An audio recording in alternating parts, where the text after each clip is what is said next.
அண்மை செய்தி. வாக்கு எண்ணும் மையங்களில் பாதுகாப்பை வலுப்படுத்த QR கோட் அடிப்படையிலான அடையாள முறையை இந்திய தேர்தல் ஆணையம் அறிமுகப்படுத்தியிருக்கிறது. இதுகுறித்த கூடுதல் விவரங்களை நமது தலைமை செய்தியாளர் ஜெயக்குமார் வழங்க கேட்கலாம். வணக்கம் ஜெயக்குமார், கூடுதல் விவரங்களை வழங்கலாம். வணக்கம் சுரேஷ்.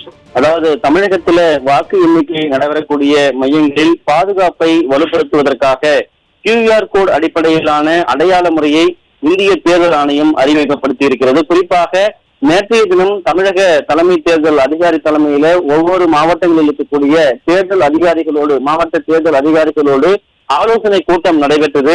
குறிப்பாக அந்த மாவட்ட அளவில வாக்கு எண்ணிக்கை நடைபெறக்கூடிய 62 மையங்களிலே எப்படிப்பட்ட பாதுகாப்பு அம்சங்களை மேற்கொள்ள வேண்டும், அதே நேரத்தில் அங்கு வாக்குப்பெட்டிகளை நாம் கவுண்டிங் முறையில எண்ணுகிற போது என்னென்ன மாதிரியான அடிப்படையில் யார் யார் அனுமதிக்க வேண்டும், எப்படி அதனை வாக்கு எண்ணிக்கை நடைமுறையை பின்பற்ற வேண்டும் உள்ளிட்ட பல்வேறு விஷயங்கள் குறித்து ஆலோசிக்கப்பட்டது. அதே நேரத்தில் அவர்கள் தரப்பிலே பல்வேறு பிரச்சனைகள் இருப்பதையும் அவர்கள் எடுத்துரைத்திருக்கிறார்கள். இதனை எல்லாம் கேட்டுக்கொண்ட தமிழக தலைமை தேர்தல் அதிகாரி அதற்கான விஷயங்களை இந்த ஆலோசனை கூட்டத்தில் பெறப்பட்ட விஷயங்களை இந்திய தேர்தல் ஆணையத்திற்கு தெரிவித்திருந்தார். அதே போன்று தமிழக தலைமை தேர்தல் அதிகாரி நடத்திய ஆலோசனை கொண்டு தமிழகத்தில் இருக்கக்கூடிய தலைமை செயலாளர் தலைமையில நேற்றைய தினம் டிஜிபி அதே போல காவல்துறை முக்கிய அதிகாரிகளோடு ஆலோசனை கூட்டம் நடைபெற்றது.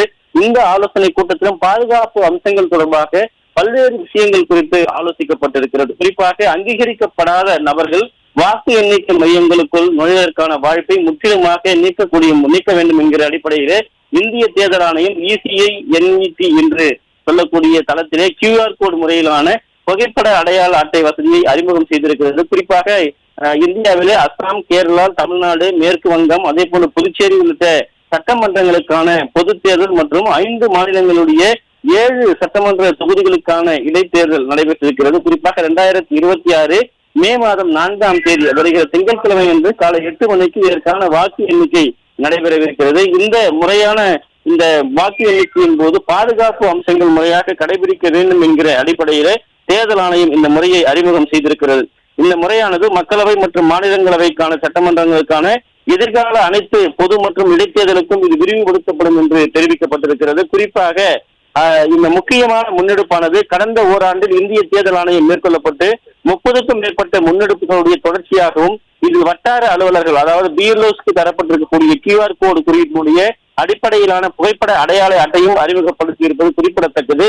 வாக்கு எண்ணிக்கை நடைபெறக்கூடிய மையங்களுக்கு அடையாளத்தை சமர்ப்பிப்பதற்காக அதாவது மும்முனை பாதுகாப்பு முறை பரிந்துரை செய்யப்பட்டிருக்கிறது. முதல் மற்றும் 2 முனைகளில் வாக்கு எண்ணக்கூடிய அலுவலர் ஆர்வலர் வழங்கப்பட்டிருக்கக்கூடிய புகைப்பட அடையாள அட்டைகளை நேரடியாக சமர்ப்பிக்க வேண்டும். வாக்கு எண்ணக்கூடிய அந்த கூடத்திற்கு வரக்கூடிய 3வது மற்றும் உட்புற பாதுகாப்பு வளையத்தில் QR கோடு குறியீடு, அந்த QR கோடு என்று சொல்லக்கூடிய ஸ்கேன் செய்து வெற்றிகரமாக சரிபார்த்த பின்னரே அந்த மையங்கள் வாக்கு எண்ணக்கூடிய இடத்திற்கு அனுமதிக்கப்படும் என்று குறிப்பிடத்தக்கது. புதிய QR கோடு குறியீடு அந்த அடிப்படையிலான புகைப்பட அடையாள அட்டைகள் வாக்கு எண்ணிக்கை நடைபெறக்கூடிய மையங்கள் மற்றும் அரங்குகள் நுழைவதற்கு இந்திய தேர்தல் ஆணையத்தால் அங்கீகரிக்கப்பட்ட நபர், தேர்தல் அதிகாரிகள், உதவி தேர்தல் அதிகாரிகள், வாக்கு எண்ணக்கூடிய பணியாளர்கள், தொழில்நுட்ப பணியாளர்கள், வேட்பாளர்கள், தேர்தல் முகவர்கள் மற்றும் வாக்கு எண்ணக்கூடிய முகவர்கள் உள்ளிட்ட அந்த பிரிவினர் செல்லக்கூடிய அந்த பணியாளர்களும் இது பொருந்தும் என்று தெரிவிக்கப்பட்டிருக்கிறது. அங்கீகரிக்கப்பட்ட ஊடகங்களை சேர்ந்த ஊடகவியலாளர்கள் அதாவது வசதிக்காக ஒவ்வொரு வாக்கு எண்ணிக்கை மையத்தில் இருக்கக்கூடிய வாக்கு எண்ணக்கூடிய அந்த கூடங்களுக்கு அருகே ஒரு ஊடக மையம் அமைக்கப்படும். அந்த இடங்களில் அவர்கள் அறிவிக்கக்கூடிய அந்த வாக்கு எண்ணிக்கையை அவர்கள் பெற்றுக் கொள்ளலாம். ஏற்கனவே கடந்த முறையில் எல்லாம் வாக்கு எண்ணிக்கக்கூடிய நடைபெறக்கூடிய மையங்களுக்கு நேரடியாக அங்கு ஏதாவது சலசலப்பு பிரச்சனைகள் வந்தால் அதையும் ஊடகவியலாளர்கள் எடுப்பதற்காக அனுமதி வழங்கப்பட்டிருந்தது. இந்த முறை இந்த QR கோடு அடிப்படையிலான அடையாள அட்டை வைத்திருப்பவர்கள் அங்கு செல்ல அனுமதிக்கப்படுவார்கள் என்பதையும் பார்க்க முடிகிறது. அதே போன்று தேர்தல் ஆணையத்தினுடைய தற்போது அறிவுறுத்தலுக்கு இணங்க இந்திய தேர்தல் ஆணையத்தால் வழங்கக்கூடிய அதிகாரப்பூர்வமான கடிதங்களுடைய அடிப்படையிலேயே ஊடகவியலாளர்கள் அந்த நுழைவு என்பது அவர்கள் அந்த கடிதங்கள் அந்த அனுமதிக்கு முறையாக இருந்தால் மட்டுமே ஊடகவியலாளர்கள் இருக்கக்கூடிய பத்திரிகையாளர்கள், ஒளிப்பதிவாளர்கள் உள்ளே அனுமதிக்கப்படுவார்கள் என்கிற விவரம் தெரிவிக்கப்பட்டிருக்கிறது. அதே போன்று தடையற்ற மற்றும் பாதுகாப்பு அணுகல் கட்டுப்பாட்டை உறுதி செய்வதற்காக நியமிக்கப்பட்டிருக்கக்கூடிய சோதனை சாவடிகளிலே பயிற்சி பெற்ற பணியாளர்கள் பணியமர்த்தப்படுவது உட்பட்ட இந்த நடைமுறைகளை திறம்பட செய்வதற்காக தேவையான அனைத்து ஏற்பாடுகளையும் மாவட்டத்தில் இருக்கக்கூடிய தேர்தல் அலுவலர்கள் மற்றும் வாக்கு எண்ணக்கூடிய மையங்களில் இருக்கக்கூடிய அந்த அலுவலர்களுக்கும் அறிவுறுத்தப்பட்டிருக்கிறது என்பதை தேர்தல் ஆணையம் தெரிவித்திருக்கிறது. வாக்கு எண்ணிக்கை செயல்பாட்டில் மிக உயர்ந்த அளவில், அதாவது வெளிப்படைத்தன்மை, பாதுகாப்பு தன்மை அதை இவற்றையெல்லாம் பேண வேண்டும் என்கிற அறிவுறுத்தல்கள் ஏற்கனவே முதன்மை தேர்தல் அதிகாரிகள், மாவட்ட தேர்தல் அதிகாரிகள், வாக்கு எண்ணிக்கை நடைபெறக்கூடிய அந்த பகுதியிலே பணியாற்றக்கூடிய, மையத்திலே பணியாற்றக்கூடிய அந்த பணியாளர்களுக்கு, உதவியாளர்கள் என அனைவருக்குமே அறிவுறுத்தப்பட்டிருப்பது குறிப்பிடத்தக்கது.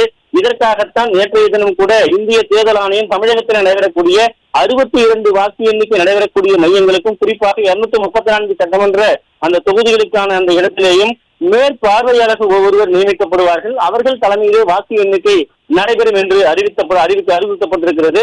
தொடர்ச்சியாக இன்றைய தினமும் இன்றைக்கு தலைமை தேர்தல் அதிகாரி தலைமையில் ஒரு ஆலோசனை கூட்டமும், அதே போன்று தமிழக தலைமை தேர்தல் அதிகாரி தலைமையில் நடைபெற்று வரக்கூடிய இந்த ஆலோசனை கூட்டத்தில் பல்வேறு அறிவுறுத்தல் தொடர்ந்து வழங்கப்பட்டிருக்கிறது. அதே போன்று CS என்று சொல்லக்கூடிய அவர்கள் தலைமையில் நடைபெற்று வரக்கூடிய இந்த ஆலோசனை கூட்டத்தில் இன்றைக்கு கூட மாவட்ட அளவிலே இருக்கக்கூடிய, குறிப்பாக மண்டலங்கள் அளவிலே இருக்கக்கூடிய, அதே போன்று காவல்துறையினுடைய ADGP-களாக இருக்கக்கூடிய காவல்துறை உயர்மட்ட அதிகாரிகளோடு இந்த தலைமைச் செயலாளர் தலைமையில ஒரு ஆலோசனை கூட்டமும் நடைபெற்று வருகிறது.